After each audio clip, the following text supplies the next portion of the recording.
Section 6.3, Applications of Normal Distribution. Now that we've practiced how to find areas under a standard normal curve for various z-scores, we move on to real-life word problems. Recall that on a standard normal curve, the mean is 0 and the standard deviation is 1. For other applications, such as the scores on an exam, the mean can be 70 out of 100 with a standard deviation of 10. We might be interested in the percentage of students who scored, say, 85 or above. Rather than construct a whole new table of values for this specific situation, we standardize the exam scores and use the standard normal table. Standardizing means we are showing how far away the exam score is from the mean in terms of standard deviations. So is a score 1 standard deviation away, a half a standard deviation away, 0.35 standard deviations away? That's what we're going to do. So we're going to take a different situation, something where the mean is not 0 and the standard deviation is not 1, and bring it back down to those specifications, if you will. Once we do standardize a value, we can use all the techniques that we learned in the previous section for a standard normal curve.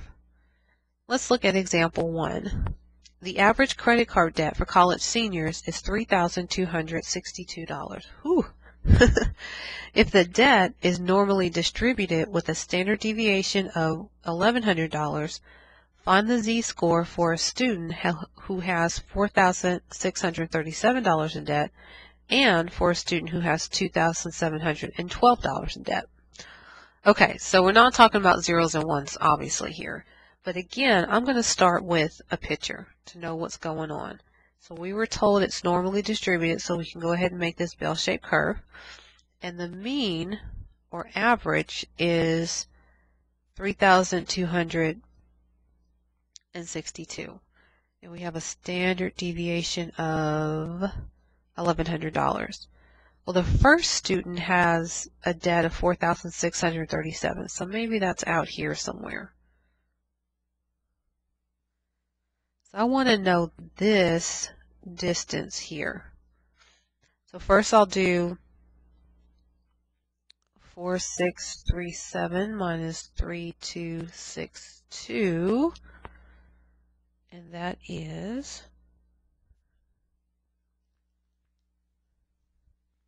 1,375.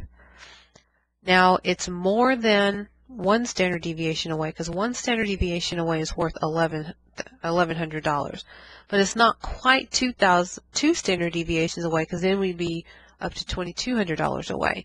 So the way to know how many standard deviations away this value is, I'm going to take that 1,375 and divide by 1,100. And that gives me 1 1/4 standard deviation. Okay, so if I were to make another normal table here, I'd have a 0 for the middle, and this 4,637 could be represented by 1.25 standard deviation.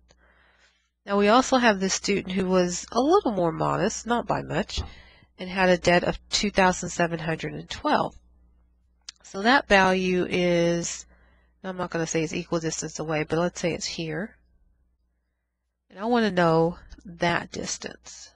How far away is that distance? So again, I'll do the mean. Actually, I'll do the value minus the mean.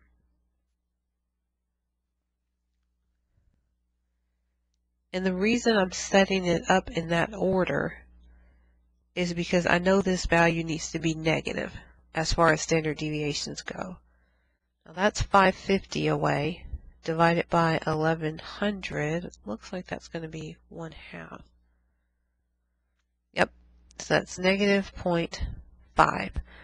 So that value in terms of standard deviation, which is not as far away as I thought,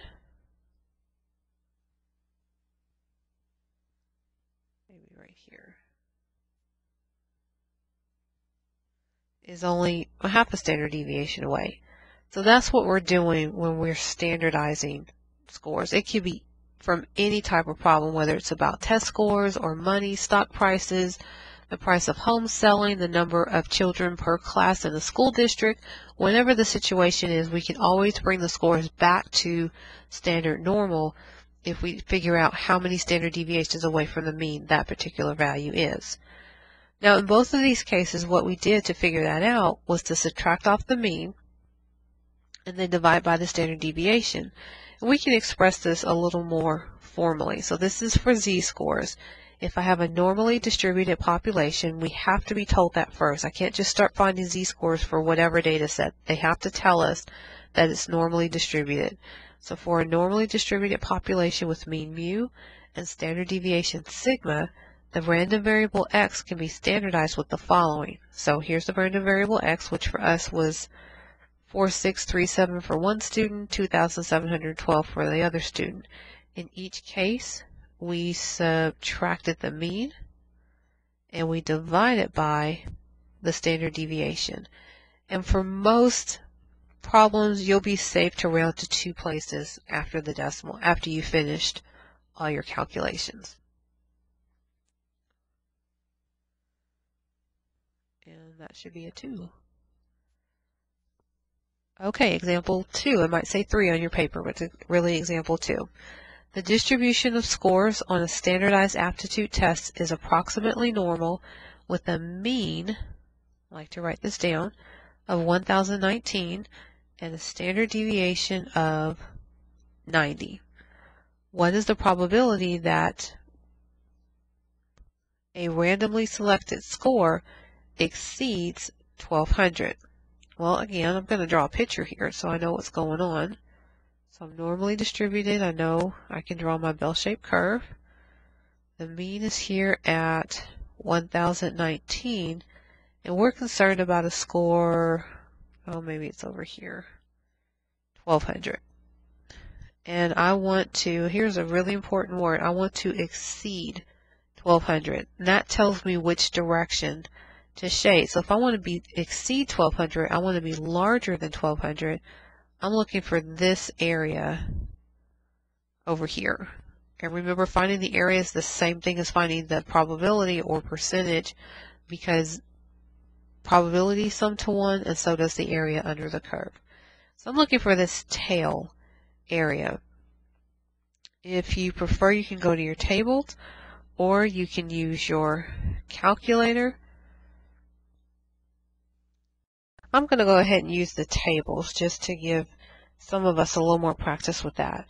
So I'm going to use my negative z-scores. Now, although this number is not negative, and we need to do a z-score first actually, the picture looks the same, that I have an area in the tail. So I'm going to use the negative z-score.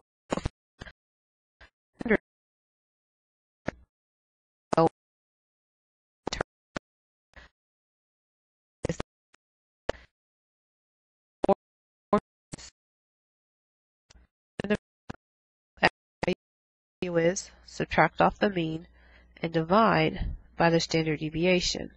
So in our case, x is 1,200. The mean is 1,019 divided by the standard deviation of 90. And I get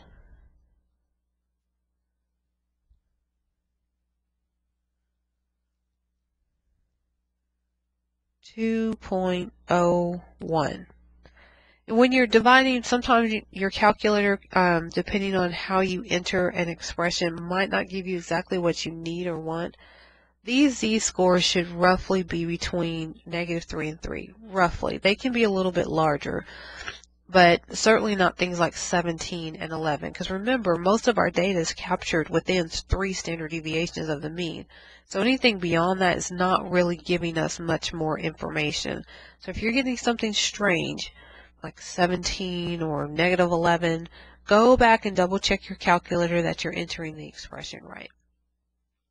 Okay, so our z-score is 2.01, which means 1,200 is a smidge over 2 standard deviations away from 1,019. Now I'm ready to go to my table. So I'm going to look up z equal to 2.01 on the tables. And again, if you're comfortable with your calculator, feel free to do it that way. So looking at our table, and I'm using the negative one just because the picture looks the same. Now the negative scores would mean all my values are on the left, but because it's symmetric, I can just kind of ignore the negative sign. And I'm looking for 2.01. Here's 2.0. That area is 0.0.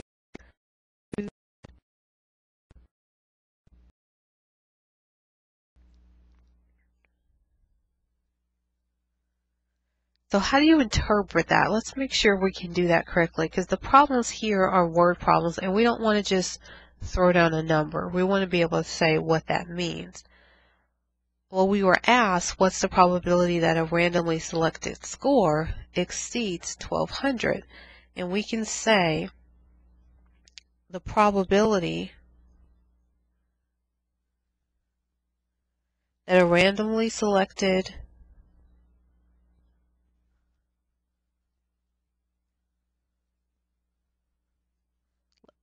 score exceeds 1200 is 2.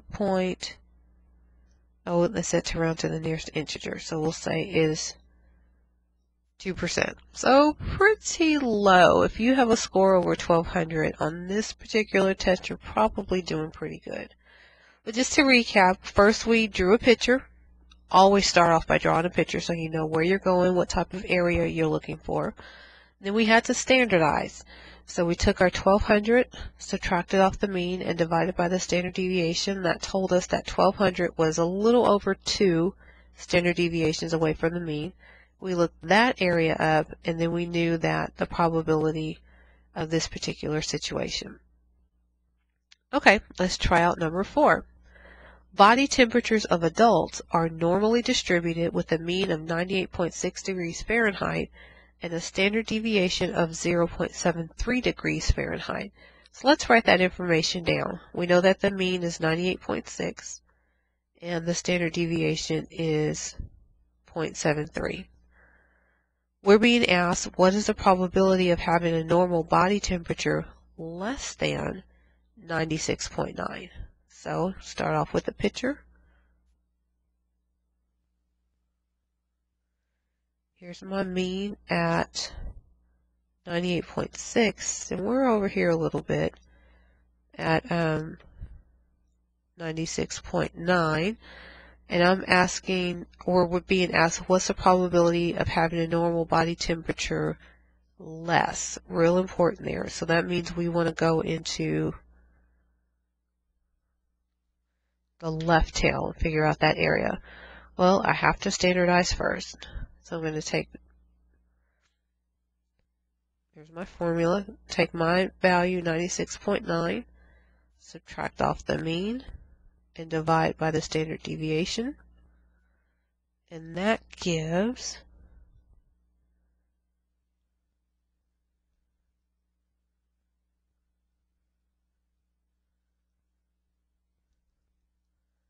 negative 2.32. And here the negative does make sense because we are off into the left tail where the negative values are. Okay, so that's not the end of the problem. That's just the z-score. So all that's telling me is that 96.9 is 2 and about a third standard deviations away from the mean. So now I'm going to look up z equals negative 2.32 on the tables. Alright, so we have negative 2.32, negative 2.3, and I move over for negative 2.32, and that looks like 0.0102. Let's make that a little bit bigger.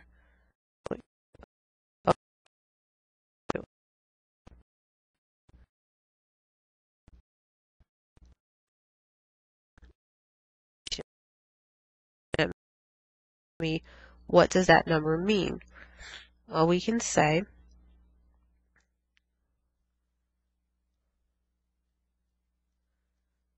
ugh, the probability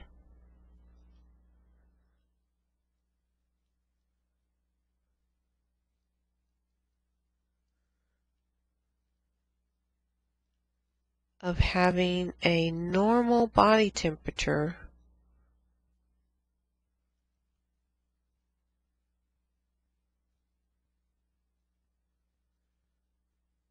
below or less than 96.9 degrees Fahrenheit is 1%. So that means of everybody walking around, most people have about 98.6. Maybe they run a little bit higher or a little bit lower. But to be lower than 96.9, and that's your normal temperature, this is saying that's very, very unlikely. Only 1% of adults are probably have temperatures that low and it's still normal. Okay, let's try one more. A tire manufacturer believes the tread life of its snow tires can be described by a normal model with a mean of 32,000 miles and a standard deviation of 2,500 miles. So my mean is 32,000 and my standard deviation is 2,500. What proportion of these tires can be expected to last 29,000 and 35,000 miles? Last between, okay. Here's kind of a different word we haven't seen yet, proportion. That's still referring to a percentage or a decimal, exactly what we're going to get here. So it's just a different language, and don't let that throw you off. As always, we're going to start with a picture. And my mean is here at 32,000. And we are interested in lasting between 29,000 and 35,000. So I want the area between those. Well, just like before, I have to start off by standardizing my scores, and I have to do it to both 29,000 and to 35,000. So I'll just do the larger one first, 35,000.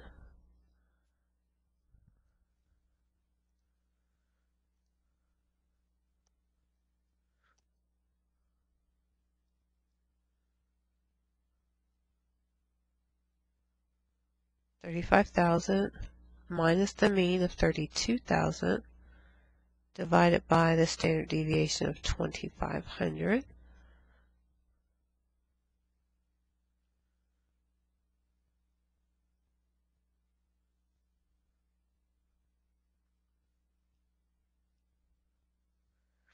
And I get 1.2.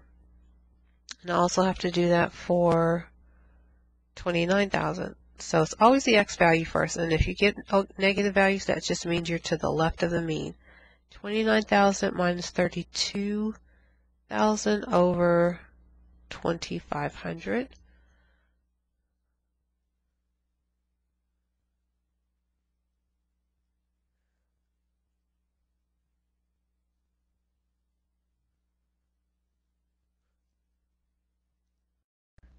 And I also get 1.2 or negative 1.2 from that. So instead of looking for these humongous values, since we standardize, I can just look for negative 1.2 and 1.2. This one I think I'm going to do on the calculator because it's a little bit easier. I don't have to worry about the subtracting element if I use the tables. So for this one I would go to my distribution menu. Remember, it's normal CDF, number 2, not PDF. And I'm going from 1.2 to, or rather, the left bound would be negative 1.2 to the right bound 1.2. And I can leave off the mean and standard deviation because it's understood. And that gives us 0.7698. And for my interpretation, we could say this. The proportion of these tires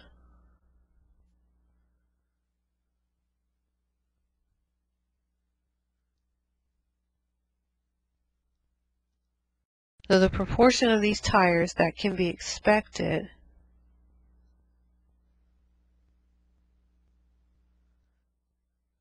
to last between 29,000 miles and 35,000 miles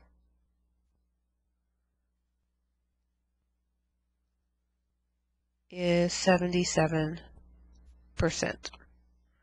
Okay, so really, let me emphasize, make sure you practice giving an interpretation. You might not have to do that in the homework program, but you will certainly be asked to do that on a test or quiz or something, some assignment like that. Okay. Now, just as we practiced with finding the z-score when we knew the area under the standard normal curve, we had the z sub alpha notation, or we were told what percentage of the area we wanted to the left or the right to some unknown z value, we can apply the same knowledge to a few problems here. Take a look at example 6. Let's look back to example 3 with the exam scores. So let me pull that information. We had a mean of 1,019 and a standard deviation of 90. So we're talking about that same problem. And the question this time is, what score would a student have to make to be in the 90th percentile? So again, I'm going to start off with a picture. We'll go through this step by step.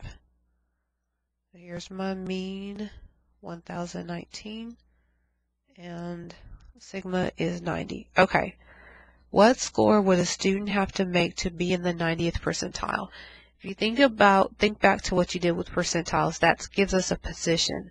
And if I'm in the 90th percentile, that means I did better than 90% of my peers.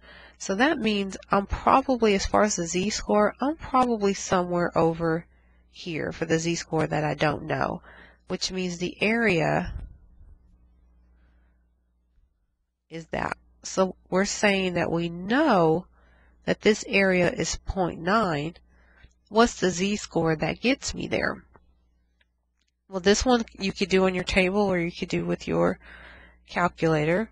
I'm going to choose to do this one on the table. So I'm going to use the positive z-score since my picture most closely resembles the diagram up here. I'm past that halfway mark, and this is going to be a pretty big area, or we already know that it's a pretty big area, so I want to use this table. And I'm looking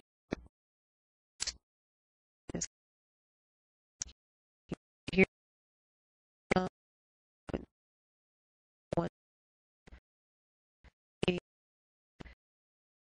This is a bit closer to me, this 8997, because it's 3/10,000ths of 19. That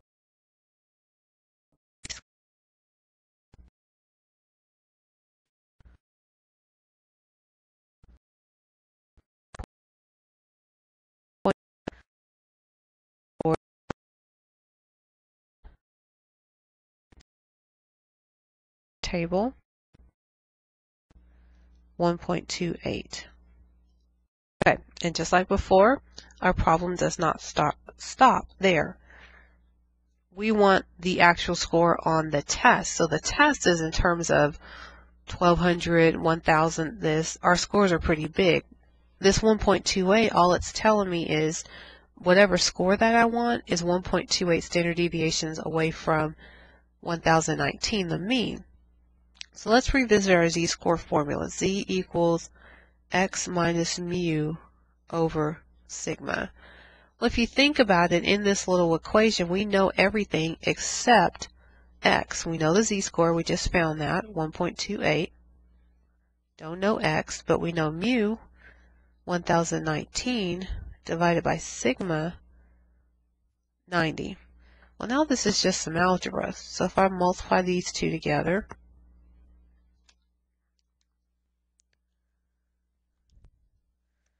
we get 115.2 equal to x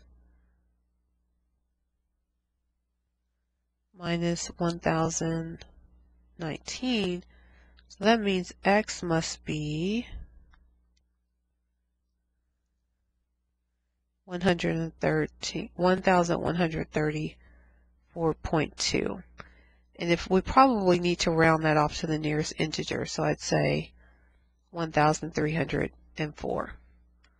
So for this particular grouping of scores, if I want to be in the 90th percentile, that means I've performed better than 90% of my peers, my score has to be at least 1134.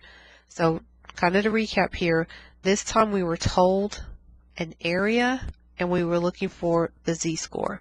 So we drew our picture and we did our table, or you could use your calculator, and we found that the z-score that goes with an area of 0.9 is 1.28, but we had to still get back to the original score. So using our z-score formula, we plugged in what we knew and solved for x.